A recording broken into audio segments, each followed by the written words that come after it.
So I just wanted to mention something. I think it's quite interesting. Do you know what a siren is?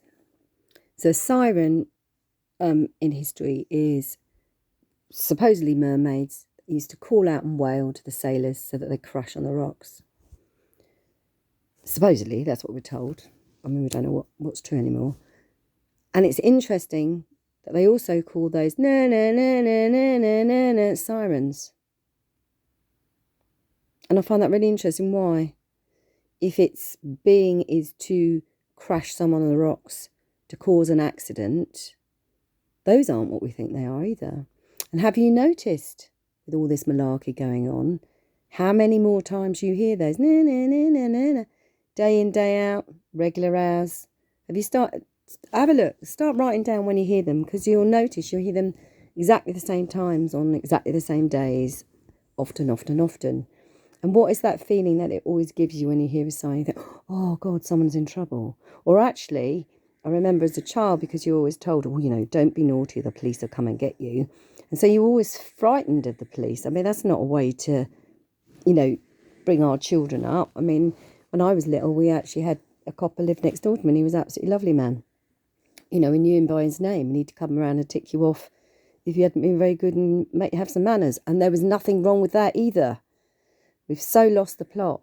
We've got children at the moment beating their parents. We've got people committing suicide left, right and centre.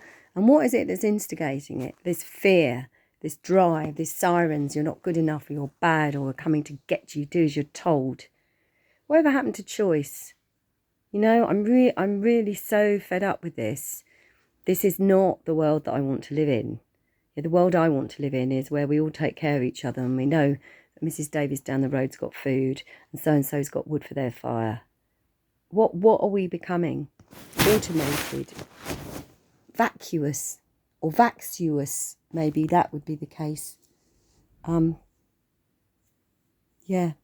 need to pull our finger out and pull our socks up and start looking at words and what they really mean and how they can be construed, and also how they've been changed. That's amazing.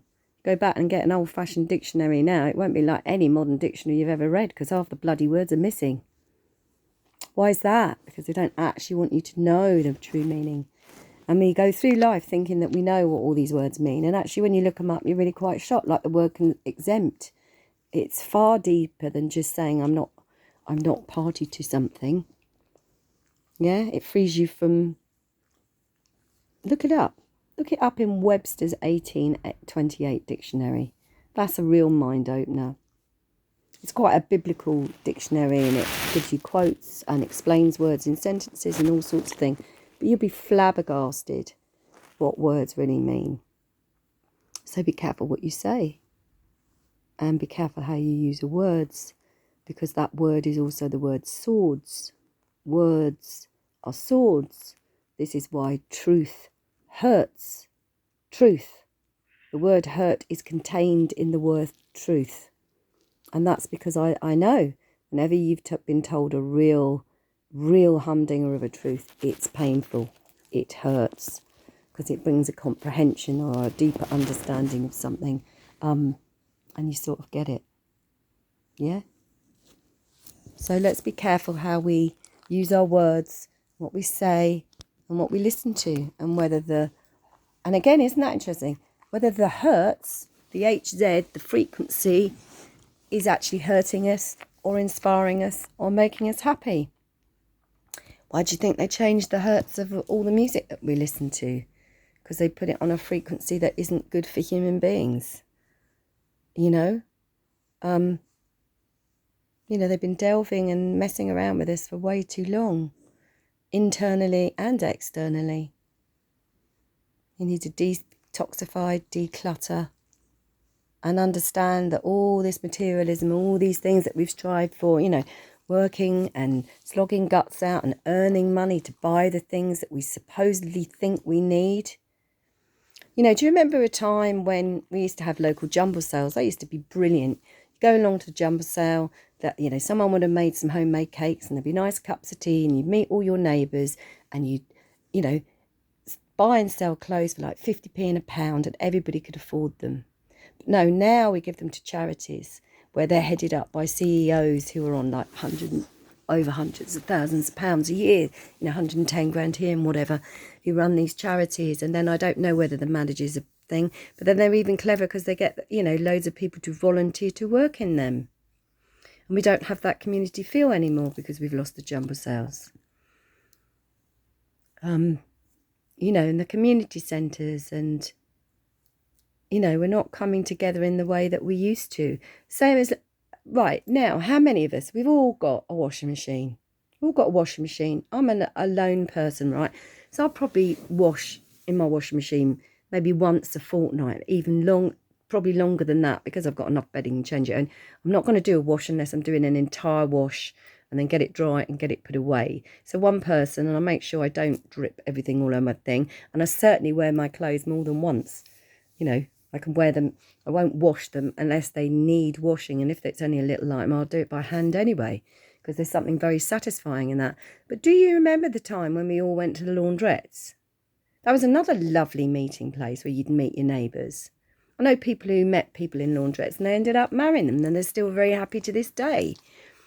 And now we're all striving, where do you meet other single people? Or we'll go to pubs and bars and stuff, and then the likelihood is you're going to meet somebody who's drunk or not being their usual self, or and then you run the risk now.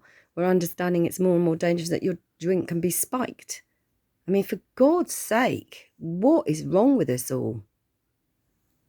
Whatever happened to making homemade mead and beer and wine, and actually knowing the ingredients that go into that, if you want to make that, and then sharing that with your neighbours, whether you have a party in the winter or the summer or whenever, and you invite them around and they bring beer, and your next door neighbour Sarah along the road, she brings some bread to share.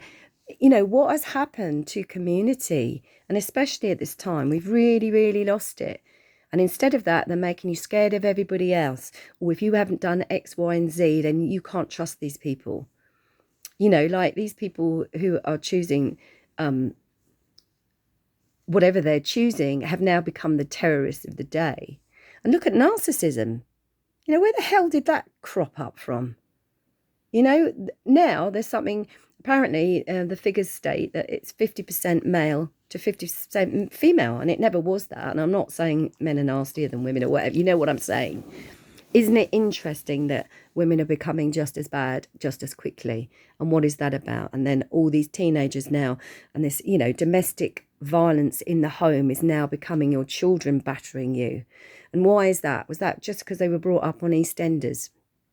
And they've been shown that when someone in EastEnders says, I love you, they usually go, oh, I love you, with a vile face. That's not love.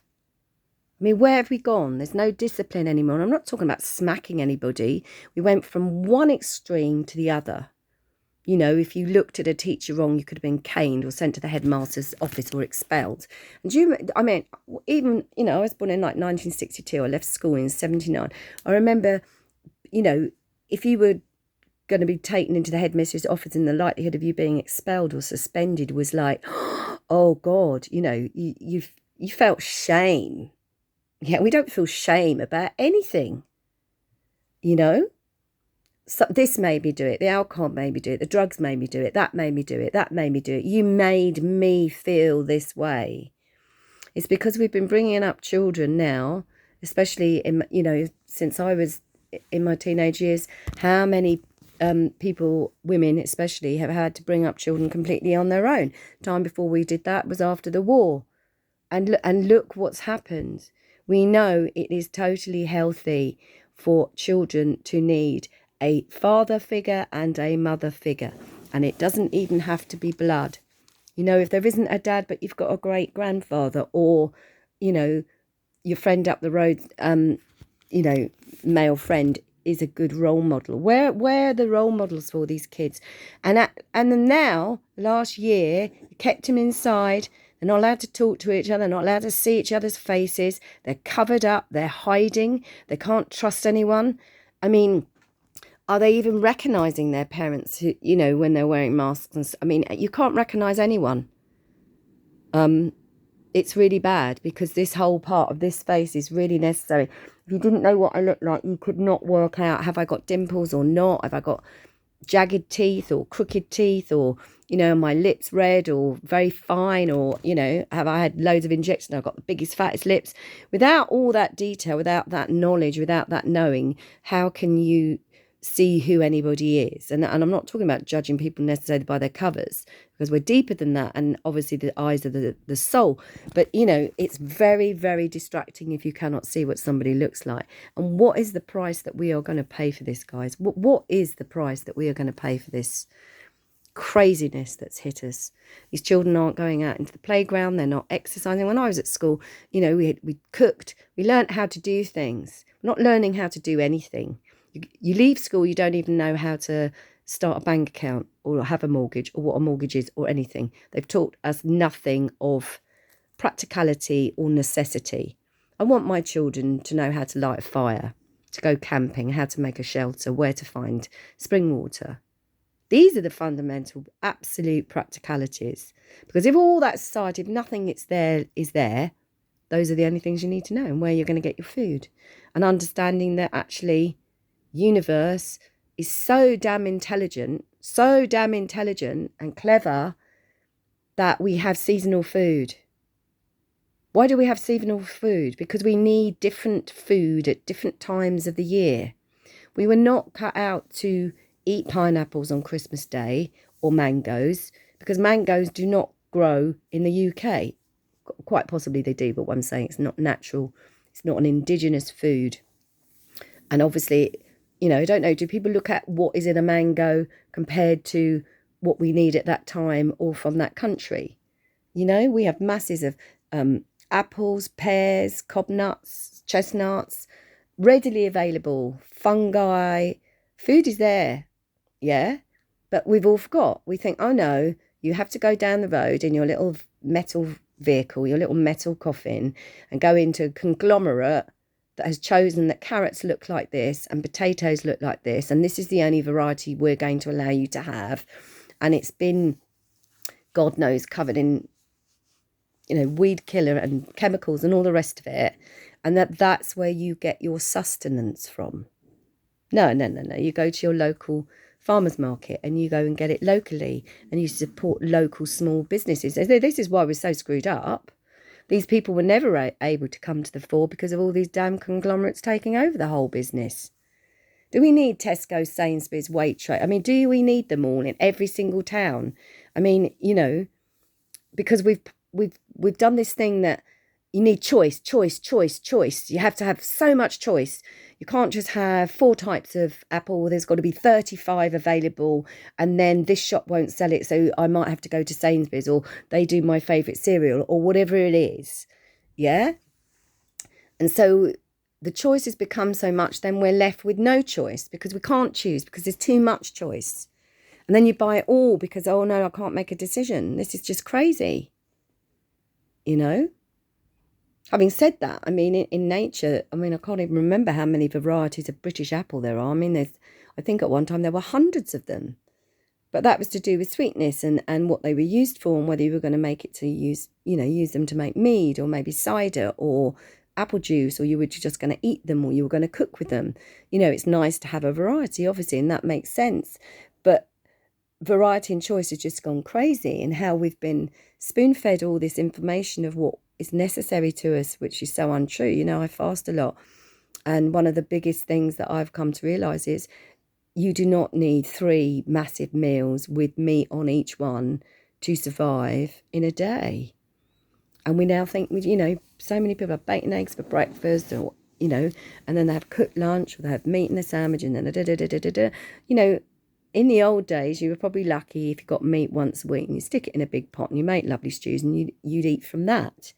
But you'd be very grateful, and you'd also be thankful where that came from. And you'd also be, you know, the way that you got your meat as well. You know, we've handed over every responsibility to these big people. And now cows aren't even brought up in a bloody field. They don't eat grass. They're undercover. They don't see the light of day. They slaughtered. They're just grown and slaughtered. And poor children don't even understand about animals and loving and empathy and how to be with things. You know, we need to be giving little kids mice for for Christmas, and hamsters, or a kitten if they're older, or a puppy, to learn to really love a creature, to understand its principle and look into its eyes and know what love is. This is what we're really messed up. You know, we give them plastic dolls and furry teddy bears that don't have a heartbeat, and we tell them to love your little teddy bear, love it, even though it's an inanimate object. Yeah, what's that about? Yeah, we can only love other living things that are alive, living things. And what are those? Well, it's everything, isn't it? Vegetable, mineral, animal, human, angelic, whatever. Yeah. And now, you can't even get a puppy anymore, because even now, Heinz 57 will cost you $3,000, because the Kennel Club wasn't happy enough, messing around and dictating who, what dog was going to mate with which bitch. They chose. They made Pekingese have big bulgy eyes. They made boxers' heads so big that they have to have cesareans to get, for the mother to, can't even birth them naturally, because they've messed with the DNA. How about letting your dog choose its partner? How about if you've got a bitch, sniffing out and finding the male that she wants to mate with, and vice versa, and then having a nice bunch of different coloured, strange little puppies, and then you give them to sweet people up the road for them to give to their kids for Christmas. But no, at the moment, you have to pay. You have to pay for all of them. And now a Mongol, I don't care if it's called a cockapoo, and I think they look very cute and everything, but they always did, because Heinz 57s are the best animals. But now you've made a Heinz 57 into a pedigree. So you're going to mate and redo that, and you're going to mess it all up again. Where is the choice? Don't you have the choice of who you sleep with and who you mate with? Or doesn't everything have that choice? No, we've taken it away. Yeah. We're all collared and cuffed. Sorry, I wanted that to be a little bit more cheerful than it wasn't. It's sort of time red. I'm going to go because I can't be bothered to turn the light on. It's getting dark. But, just let's all think what we're doing. Love thy neighbour. That's what it's all about. Love thy neighbour, love thyself. And care about your community. And that fixes everything. That's all it's about. It's all about. Don't care about the news. North, east, west, south. The only thing that matters is here and now. And they've made you think that that's egotistical or nasty if you don't think outside of there. But no. Home is where the hearth is. Home is where the heart is. Earth is our heart. That's all you need to care about. And if you care about the 150 yards, the quarter of a mile around your home, and pick up the rubbish and make sure the people are all right, and talk to the kids and talk to your neighbours and have community and bake bread together, that's how you really bond and make tribes. Yeah? That's what it's all about. So, think about what you're doing with your life and who you're caring for. Oh, are you licking your lips, Ribs? Okay, that's all I've got to say for today.